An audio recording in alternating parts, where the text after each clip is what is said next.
Hello students, welcome in Vidyasagar online classes. Myself Vishal Sinha. आज हम लोग डिस्कस करने जा रहे हैं ह्यूमन रिप्रोडक्शन के लेक्चर 4 के ऊपर। ठीक है, इससे पहले हम लोग लेक्चर 1, लेक्चर 2 और लेक्चर 3 तीनों डिस्कस कर चुके हैं।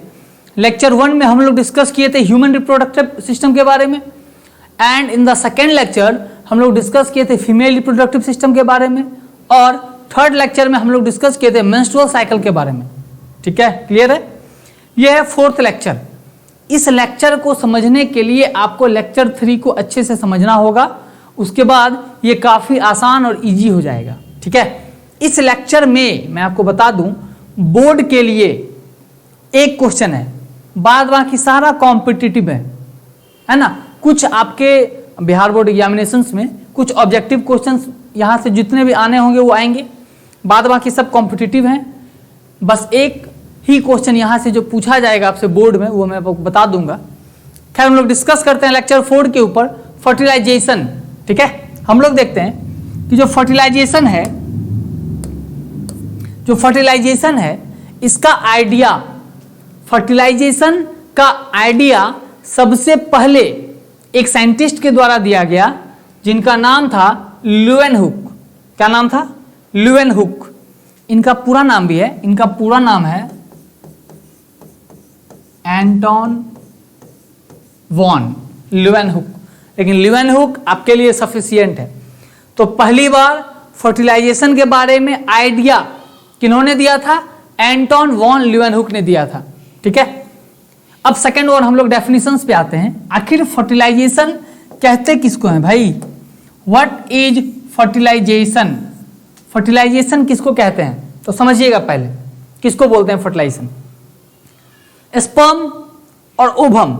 जब स्पर्म और ओवम दोनों आपस में मिलेंगे, स्पर्म और ओवम जब आपस में मिलेंगे, उसी प्रोसेस को हम लोग बोलते हैं फर्टिलाइजेशन। अच्छे से समझिएगा, स्पर्म और ओवम जैसे ही मिला है ना, तो उसको हम लोग क्या बोलेंगे? फर्टिलाइजेशन। और फर्टिलाइजेशन के बाद किसका निर्माण होता है? जाइगोट का। फर्टिलाइजेशन के बाद क्या बनेगा? जाइगोट। तो आपसे यही क्वेश्चन बोर्ड में पूछा जाएगा, डिफाइन फर्टिलाइजेशन। तो कैसे डिफाइन करेंगे? The process of fusion of male gametes. Fusion का मतलब होता है बाबू फ्यूज करना, आपस में मिलना, है ना, एक दूसरे से जुड़ जाना। The process of fusion of male gametes, इसको गैमेट भी बोलते हैं लोग। स्पर्म, मेल गैमेट किसको बोलते हैं हम लोग? स्पर्म को। With female gametes ovum to form zygote called fertilization. इसको हम लोग क्या बोलते हैं? फर्टिलाइजेशन। ठीक है, क्लियर है ना? यहां देख लीजिए, कॉल्ड। ठीक है, तो किसको हम लोग बोले? वैसा प्रोसेस जिसके द्वारा मेल गमीट्स किसके साथ मिला? फीमेल गमीट्स के साथ, उसको क्या बोले? फर्टिलाइजेशन। और जैसे ही वो दोनों मिला, किसको बनाया? जाइगोट को। क्लियर है? यहां पे थोड़ा सा देख लेते हैं। मेल गमीट्स बाबू हो गया स्पर्म, पता है हम लोगों को, और फीमेल गमीट्स क्या हो गया? ओवम। जैसे ही स्पर्म और ओवम दोनों मिलेगा, उसी वक्त फर्टिलाइजेशन होगा, उसी को फर्टिलाइजेशन बोलते हैं। और आफ्टर फर्टिलाइजेशन क्या बनेगा? जाइगोट। तो आपसे डेफिनेशन जब पूछा जाएगा एग्जाम में, तो ये पूरा लिखना होगा आपको। क्लियर है? अब बात आती है कि फर्टिलाइजेशन होता कहां पे है। ये तो पता चल गया कि फर्टिलाइजेशन का आइडिया किन्होंने दिया, फर्टिलाइजेशन किसे कहते हैं। अब क्वेश्चन जो थर्ड आता है कि फर्टिलाइजेशन होता कहां है, तो ये तो सबको पता है कि फीमेल के बॉडी के अंदर होता है, वी ऑल नो। लेकिन फीमेल के बॉडी में, फीमेल के रिप्रोडक्टिव ट्रैक में कहां पे, तो इसको हमने लेक्चर 3 में अच्छे से डिस्कस करा था। लेक्चर 4 में इसकी जरूरत नहीं है, लेकिन मैं फिर भी आपको एक बार रिमाइंड कर दे रहा हूं। ध्यान दीजिए, क्या कह रहा है कि यहां देखिएगा डायग्राम को ध्यान से आप। मैंने ये डायग्राम को वहां भी बनाया था। ये फैलोपियन ट्यूब है भाई, रियली में, असली में फैलोपियन ट्यूब ऐसा ही दिखता है। ये मान लीजिए हमने बताया था कि सबसे पहले क्या है? इन्फंडिबुलम, फिर एम्पुला और फिर स्थमस। हमने ये भी बताया था कि एम्पुला हल्का स्वेलिंग पार्ट होता है, हल्का फूला हुआ पार्ट होता है ना। तो ये हल्का क्या है आपका, फूला हुआ पार्ट है एम्पुला। तो इसी एम्पुला में मैंने बताया था एग जब ओवेरी से निकलेगा, ओवम जब ओवेरी से निकलेगा, इसी एम्पुला में जाके वो वेट करेगा, वो इंतजार करेगा किसका, स्पर्म का। अब अगर स्पर्म आ गया तो ये फर्टिलाइज करेगा। तो वही कह रहा है it occurs in ampullary region. कहां पे होता है फर्टिलाइजेशन, एम्पुला रीजन में, at the junction of isthmus and ampulla, या किसके जंक्शन पे, इस्थमस के जंक्शन पे और एम्पुला के जंक्शन पे। यहां पे इस्थमस है और यहां पे क्या, एम्पुला। क्लियर है, इसको मैंने पहले भी डिस्कस करा था। यहां कोई दिक्कत, चलिए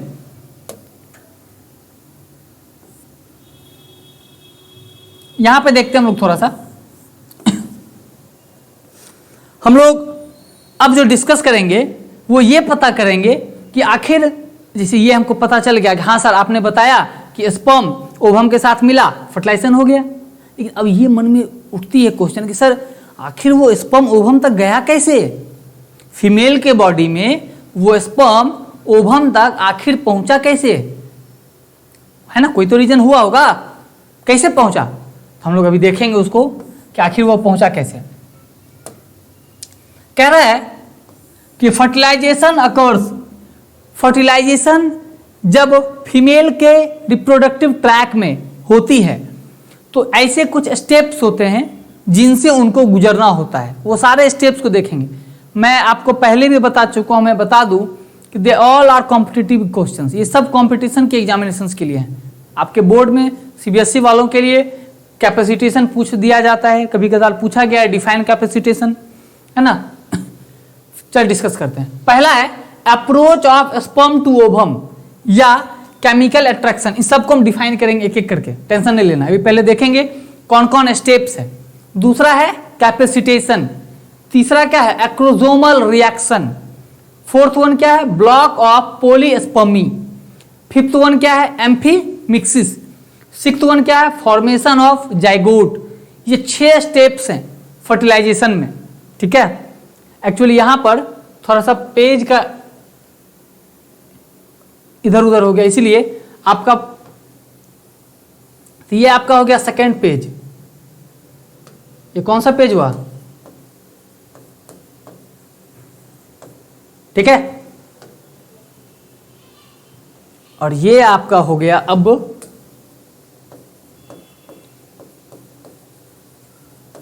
चलिए, हमने वहां पर स्टेप्स देखा था ना। तो पहला स्टेप क्या था, approach of sperm to ovum या केमिकल अट्रैक्शन। देख भाई क्या है इसका मतलब, बड़ा लाजवाब है। जब आप डीपली पढ़ेंगे तो काफी आपको नॉलेज होगा, काफी चीज पता चलेगा। यहां देखिए, अप्रोच का मतलब क्या होता है, नहीं कहता है कि हाँ मेरा अप्रोच वहां तक है, मतलब मेरा वहां तक पावर है, पहुंच है। आखिर वहां तक पहुंचने के लिए किसका किसका मदद लेना पड़ता है। हम लोग यहाँ पे एक रफ डायग्राम को बना रहे हैं, फीमेल रिप्रोडक्टिव ट्रैक के रफ डायग्राम को, जिससे आसानी से हम पूरे टॉपिक को समझेंगे।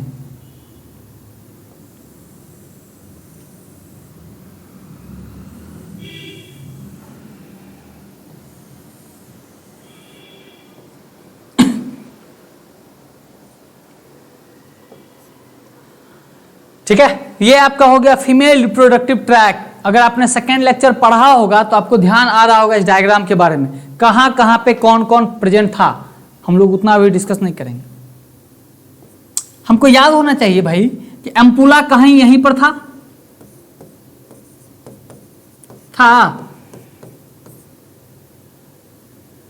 यहीं पर ना था कहीं पे एम्पुला। तो एग क्या होता था, एग यहीं पर आकर के, ये एग हो गया मान लीजिए। एग क्या, हाँ मैं आपको अभी यहाँ कंफ्यूजन होगा तो देखिएगा, फीमेल के बॉडी में क्या होता है कि हर अल्टरनेट मंथ अलग अलग साइड से एग आता है। मान लीजिए ये राइट साइड हो गया, ये लेफ्ट साइड हो गया। तो अगर जनवरी में, ध्यान दीजिएगा, अगर जनवरी में राइट साइड से एग आएगा तो फरवरी में किधर से आएगा, लेफ्ट साइड से।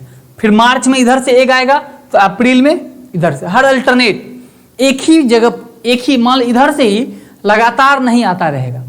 क्वेश्चन मन में उठेगा सर क्यों नहीं आएगा भाई, जो क्वेश्चन उठता है मन में, क्यों का है, कैसे, क्यों नहीं उठेगा, इसलिए नहीं उठेगा। आप ही सोचिए, एक बार एग यहां से निकला तो ये जो पोजीशन है ये क्या हो गया होगा, काफी कमजोर हो गया होगा, काफी वीक हो गया होगा। तो दोबारा अगर इधर से ही एग निकलेगा तो कुछ ना कुछ प्रॉब्लम हो सकता है। इसलिए एक बार एग अगर इधर से आ गया तो दोबारा एग फिर किधर से आएगा, दूसरे तरफ से, ठीक है। फिर हर मंथ में अलग अलग तरफ से आते रहेगा। ये क्लियर है।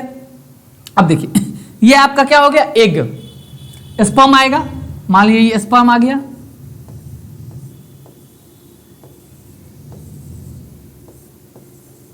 ये सब क्या है, स्पर्म है ना। अब ध्यान दीजिएगा यहां पे यहीं पे अब कॉम्पिटिटिव चीज पूछा जाएगा। अब क्या कह रहा है क्वेश्चन कि ये स्पर्म को पहुंचना है एग तक, एग तो यहां तक आएगा नहीं, इसको पहुंचना पड़ेगा यहां तक। तो अब जाएगा कैसे भाई, तो कह रहा है क्या, एग के ऊपर एक केमिकल पाया जाता है, एग के ऊपर क्या पाया जाता है, एक केमिकल पाया जाता है, इसको है ना, जिसको हम लोग बोलते हैं फर्टिलिजीन।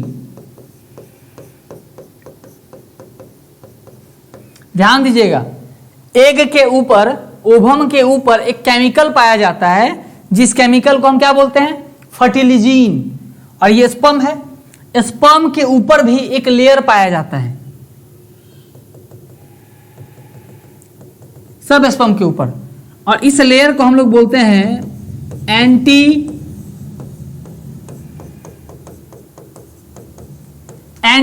फर्टिलिजीन, ठीक है। अब ध्यान दीजिएगा, ये फर्टिलिजीन जो एग के ऊपर था ये अट्रैक्ट करता है, ये खींचता है किसको, एंटी फर्टिलिजीन को। जैसे ही ये फर्टिलिजीन एंटी फर्टिलिजीन को अपनी ओर खींचेगा तो स्पर्म भी उसके साथ कहां पे आ जाएगा, एग के पास, और आ करके यहां पे ये फ्यूज कर जाएगा। समझ में आया। आपसे अगर क्वेश्चन पूछा जाएगा कि स्पर्म एग के पास किस वजह से पहुंचता है, कौन से केमिकल की वजह से पहुंचता है, तो by the help of fertilizin and anti फर्टिलिजीन।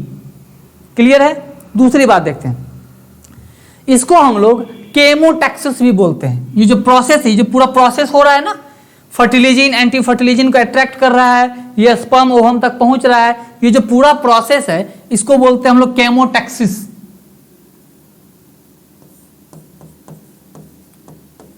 This whole process is called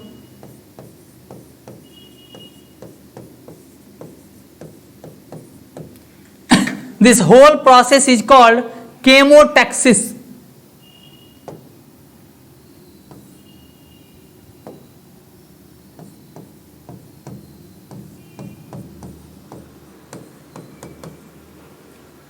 clear है।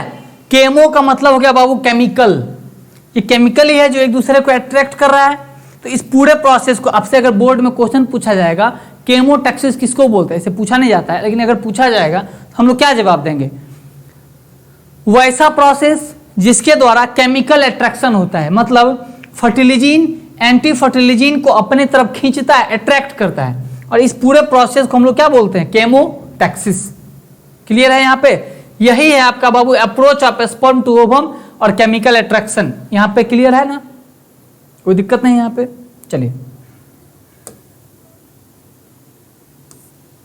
इसको हम लोगों ने देख लिया था, है ना। अब इसके जस्ट आगे वाला देखेंगे, ये वाला देखिएगा ये क्लियर हो गया ना हमारा, approach of sperm to ovum chemical attraction. अब दूसरा नंबर क्या है, capacitation. Second one is what, capacitation. तो सीरियल बाय सीरियल हम लोग सबको देखते जाएंगे। सेकेंड वन क्या है, कैपेसिटेशन। ये सीबीएसई के एग्जामिनेशंस में, सीबीएसई के बच्चों को बोर्ड में भी पूछा गया है कई बार, कैपेसिटेशन किसको बोलते हैं। देखिए सबसे पहला बात क्या है, हमको ये पता होना चाहिए, अभी हम जो भी पढ़ रहे हैं वो सब कहाँ पे हो रहा है, फीमेल रिप्रोडक्टिव ट्रैक के अंदर। तो कैपेसिटेशन जो प्रोसेस है वो कहाँ पे होगा? फीमेल के रिप्रोडक्टिव ट्रैक के अंदर, है ना। तो पहला पॉइंट देखते हैं, कहता है जो कैपेसिटेशन है वो टोटल 5 से 6 घंटे का होता है।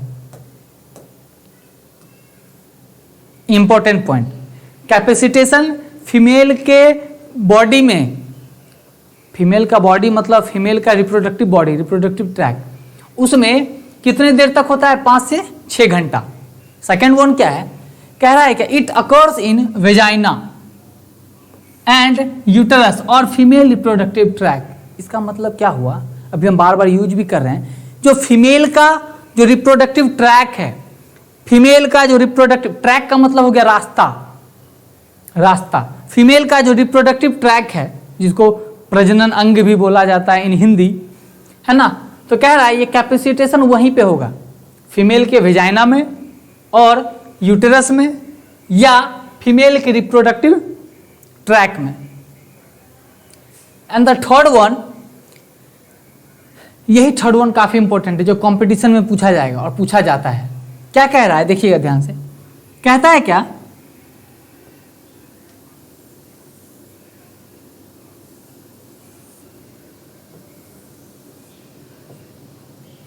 ये फीमेल का रिप्रोडक्टिव ट्रैक हो गया। क्या बोलता है बाबू कि फीमेल के वेजाइना में, ये बॉडी है ना, वेजाइना में वाटर प्रेजेंट होता है, वाटर, फ्लूइड लाइक वाटर, ठीक है। जैसे कि मेल के केस में स्पर्म्स का सिक्रेशन होता है, उसी तरह से फीमेल के केस में भी वाटर का सिक्रेशन होता है वेजाइना में, ठीक है।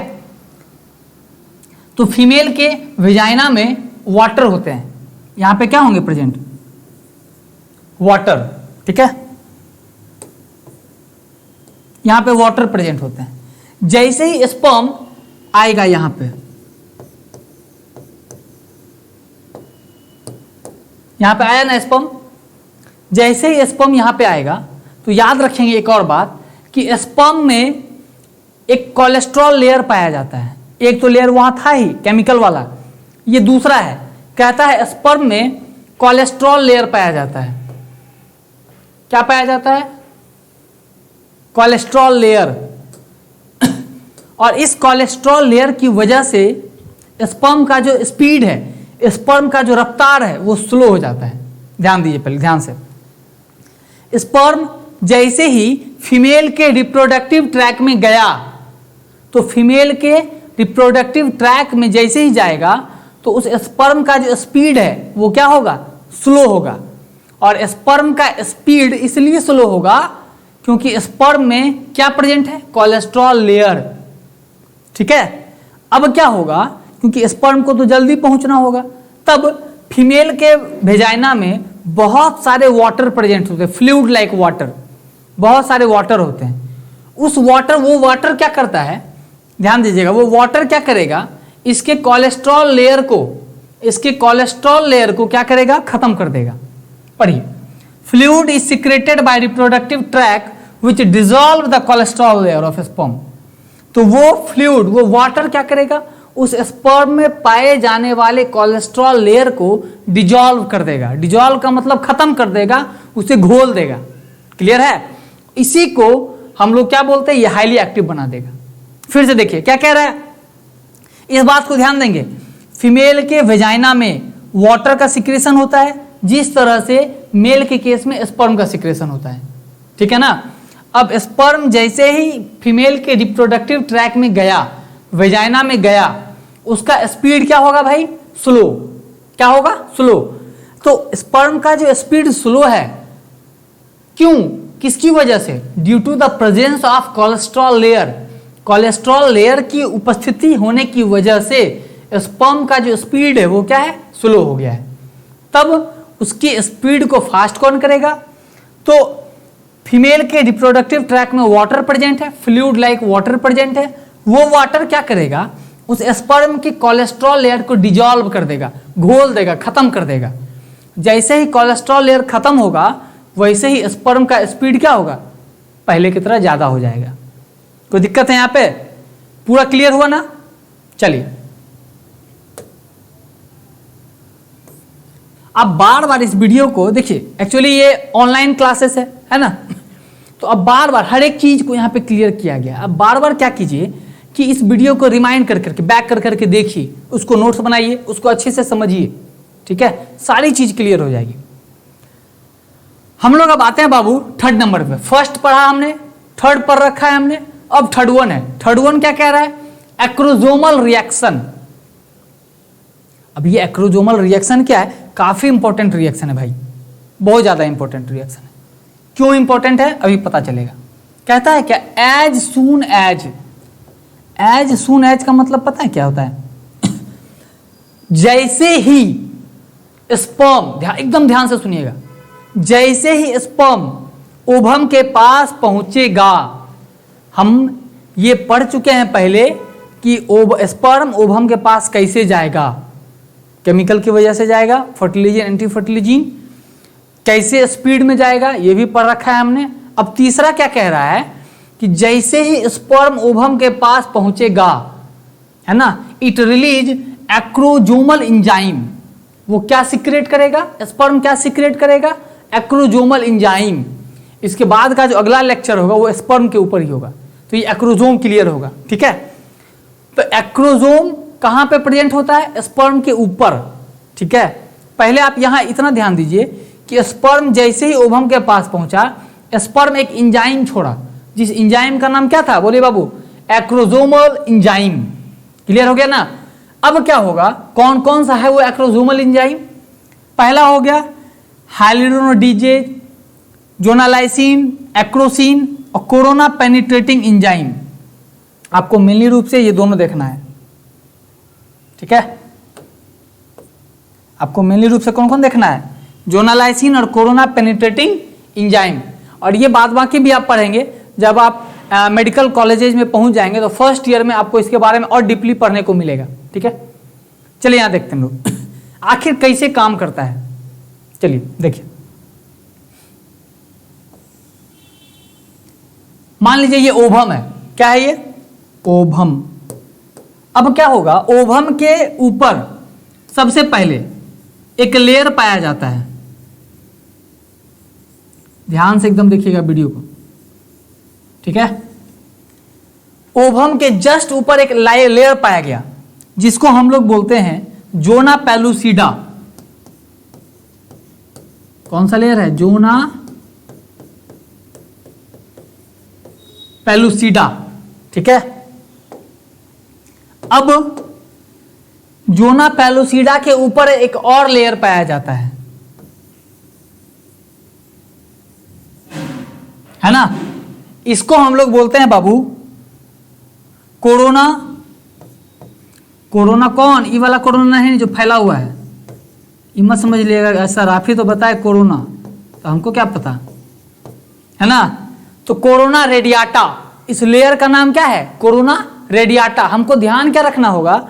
ओवम से सबसे पहला लेयर जो ओवम से सटा हुआ है उसको हम लोग बोलते हैं zona pellucida, and the second one जो सबसे ऊपर होगा उसको हम लोग बोलते हैं कोरोना रेडियाटा।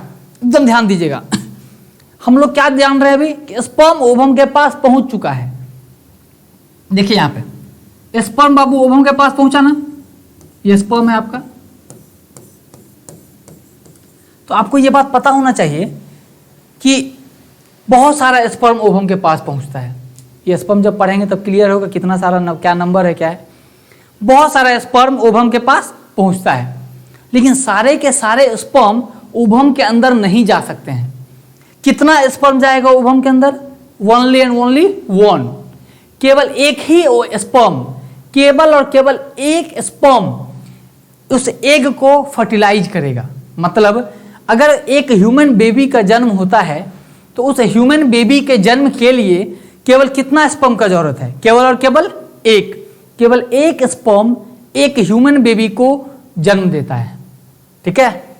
इसमें दूसरा तीसरा चौथा का कोई मतलब ही नहीं हो जाता है। अब मन में क्वेश्चन उठेगा, ठीक है सर चलिए आप तो बताए कि एक गो स्पर्म होता है, इतना सारा जो जाता है वो सब कहाँ गया?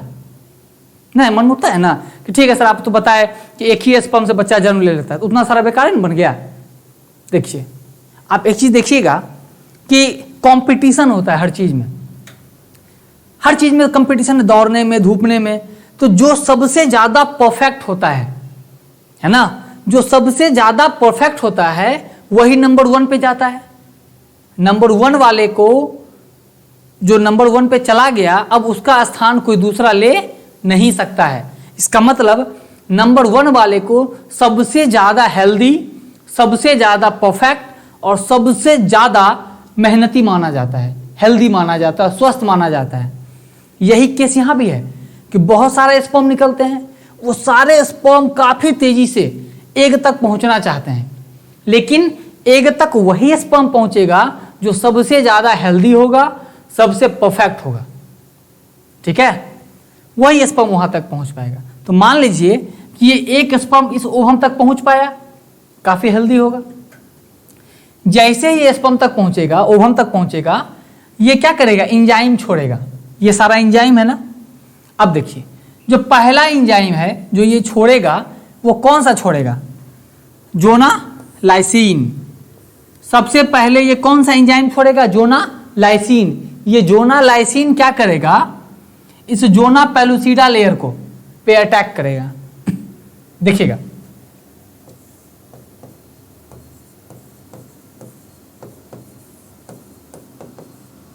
जोना लाइसिन किस पर अटैक करेगा, जोना पेलुसिडा लेयर पे, और ये जोना पेलुसिडा लेयर क्या होगा, टूट जाएगा। जैसे ही जोना लाइसिन इस जोना पेलुसिडा पे अटैक करेगा तो ये लेयर क्या होगा, टूट जाएगा, ब्रेक हो जाएगा। फिर स्पर्म क्या होगा, अंदर जाएगा, है ना। जैसे ही वो फिर अंदर गया, वैसे ही एक और लेयर है, जिस लेयर का नाम क्या है, कोरोना रेडियाटा। अब इस लेयर को तोड़ने के लिए वो एक और एंजाइम छोड़ेगा जिसका नाम है कोरोना पेनिट्रेटिंग एंजाइम। अब इस लेयर को जैसे ही इस एंजाइम के द्वारा तोड़ा जाएगा तो एक स्पर्म क्या होगा, पूरी तरह से एग के अंदर चला जाएगा। यहां तक क्लियर है ना, क्योंकि अब इसको समझना एकदम जरूरी है। इसके बाद का जो अगला स्टेप पढ़ेंगे वो हम इस लेयर के बाद पढ़ेंगे कि स्पर्म अब ओवम के अंदर जा चुका है। क्लियर है यहां तक? चलिए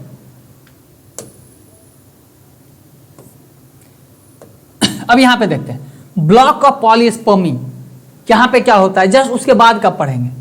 तो यहां पे क्या कह रहा है, हम लोग वहां पर देखे थे कि मान लीजिए ये आपका क्या हो गया, ओवम हो गया, ये ओवम हो गया ना। अब हमने वहां पर देखा था कि पहला लेयर था कौन सा, जोना लाइसिन, जिसको तोड़ा गया, सॉरी पहला था जोना पेलुसिडा जिसको तोड़ा गया जोना लाइसिन से, फिर कोरोना पेनिट्रेटिंग टूटा, है ना, लेयर टूटा। अब क्या होगा, उन सब लेयर को तोड़ने के बाद स्पर्म अब एग के अंदर जाएगा। कहां जाएगा, एग के अंदर। ठीक है, जैसे ही एग के अंदर गया, यहां देखिए आपको हम और अच्छे से क्लियर करके बता दें ताकि कोई कंफ्यूजन ना रह जाए।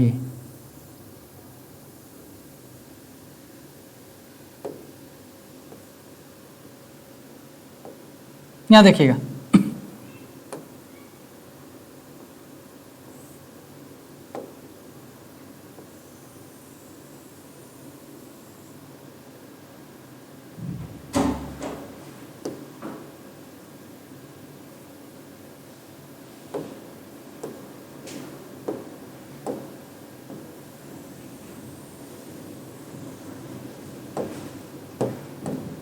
अब यहां पे क्या कह रहा है कि हम लोगों ने देखा था कि स्पर्म से जो एंजाइम निकला वो दोनों लेयर को तोड़ा, तो दोनों लेयर को तोड़ते हुए वो कहां पे चला गया, अंदर घुसा ना। अब एक के पास जाएगा, जैसे ही यहां पर पहुंचेगा वैसे ही इसके ऊपर यहां पे ध्यान दीजिए, यहां पे एक मोटा सा लेयर बन जाएगा, एक गैप हो जाएगा, एक स्पेस रह जाएगा, जिस स्पेस को हम लोग बोलते हैं प्री विटालिन स्पेस। दिख रहा है, चलिए हम इसको दूसरे कलर से लिख दें।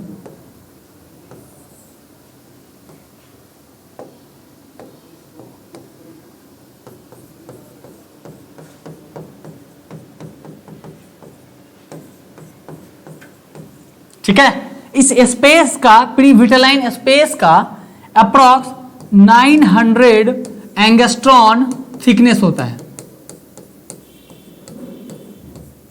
मतलब क्या हो गया कि अगर कोई एक स्पर्म इस ओवम के अंदर घुस गया तो दूसरा स्पर्म कभी भी उसके अंदर घुस नहीं सकता है। इसलिए नहीं घुस सकता है क्योंकि एक स्पर्म के तुरंत जाने के बाद वहां पर एक मोटा सा लेयर बन गया, मोटा सा स्पेस रह गया जिसका थिकनेस कितना है 900 एंगस्ट्रॉन। अब कोई दूसरा स्पर्म जा नहीं पाएगा। तो एक स्पर्म ओवम के अंदर चला गया, अब वो वहां पे जाके क्या करेगा, फ्यूज करेगा, फर्टिलाइजेशन होगा, है ना, ये सारा प्रोसेस होगा। तो ये क्लियर, ये आपको ध्यान रखिए, ये क्लियर हो गया ना। तो ये प्री विटालाइन स्पेस कब बना, जब एक पहला वाला स्पर्म अंदर घुसा, वैसे ही ये काफी कम सेकेंडों में होता है, बहुत कम सेकेंड में। वैसे ही जैसे स्पर्म घुसा वैसे ही स्पेस बन गया, अब दूसरा स्पर्म इसके अंदर कभी घुस नहीं सकता है ना। अब ये फर्टिलाइज करेगा और बेबी का क्या होगा, जन्म होगा।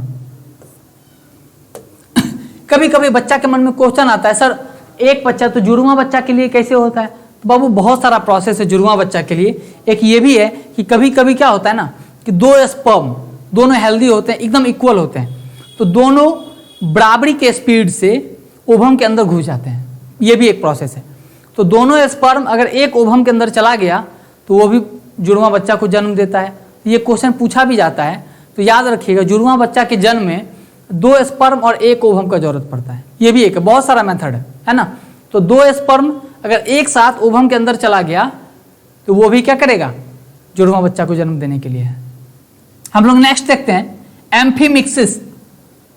एम्फीमिक्सिस कह रहा है fusion of male and female nucleus. जैसे कि देखिए भाई, ये क्या हो गया, आपका ओवम हो गया ना, अब स्पर्म तो इसके अंदर चला गया, तो स्पर्म में जो न्यूक्लियस पाया जाएगा और इस ओवम का जो न्यूक्लियस होगा, तो स्पर्म का न्यूक्लियस और ओवम का न्यूक्लियस जब दोनों आपस में मिलेगा तो उसी को हम क्या बोलते हैं, एम्फीमिक्सिस। बस इतना ही, स्पर्म का न्यूक्लियस और ओवम का न्यूक्लियस जैसे ही आपस में मिलेगा उसको हम क्या बोलेंगे, एम्फीमिक्सिस।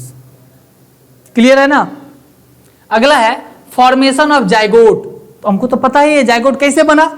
तो अब स्पर्म एक के पास पहुंच गया, फर्टिलाइज कर गया, हमने पूरा प्रोसेस देखा कैसे कैसे पहुंचा एक के पास, कैसे अंदर गया, फर्टिलाइज कर गया। तो फर्टिलाइज करने के बाद क्या बनेगा, जाइगोट, है ना।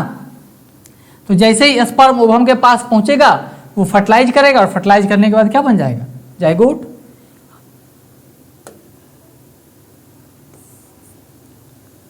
यहां पे कुछ क्वेश्चंस है ना, हमने ज्यादा क्वेश्चन नहीं दिया है।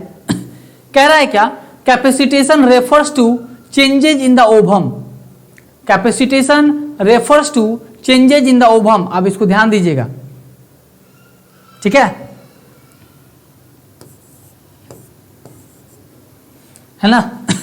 कैपेसिटेशन, इस क्वेश्चन को आपको बनाना है और इस क्वेश्चन को बना के बताना है। और जो आपका जो ये क्वेश्चंस होगा इसको हम लोग नेक्स्ट क्लास में वीडियो को स्टार्ट करने से पहले इसका आंसर को डील करेंगे, ठीक है। लेकिन हम आपको बता दें, बहुत सारे बच्चे को दिक्कत होने लगता है।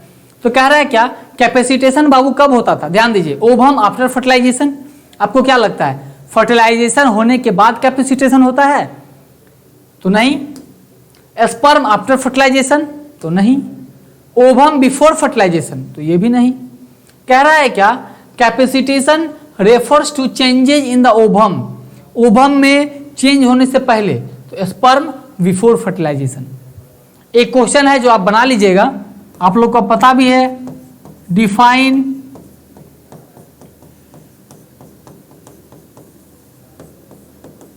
फर्टिलाइजेशन। दूसरा क्या था, डिफाइन कैपेसिटेशन। और जो 11th क्लास का वीडियो है ये आपका क्लियर हो गया। 11th क्लास का जो वीडियो है वो कल से जारी होगा। 11th का वीडियो कल से ऐसे बनना शुरू हो गया, लेकिन कुछ टेक्निकल प्रॉब्लम की वजह से वो कंप्लीट नहीं हो पाया, डिलीट हो गया। कल से 11th का वीडियो भी जारी हो जाएगा। तो जो भी स्टूडेंट इच्छुक हो वो आप बता सकते हैं 11th क्लास की वीडियो के लिए। कल से हर वो वीडियो जारी हो जाएगा इसी समय तक, है ना, 6 से 7 बजे तक, ठीक है। तो फर्स्ट चैप्टर होगा 11th का द लिविंग वर्ल्ड। आप द लिविंग वर्ल्ड को अच्छे से पढ़े एनसीईआरटी के अकॉर्डिंग, पूरा स्टार्टिंग से पढ़े, कल से वो वीडियो सब पहुंच जाएगा। यहाँ क्लियर है ना, ये पूरा क्लियर है, कोई दिक्कत नहीं है। चलिए ओके, थैंक यू।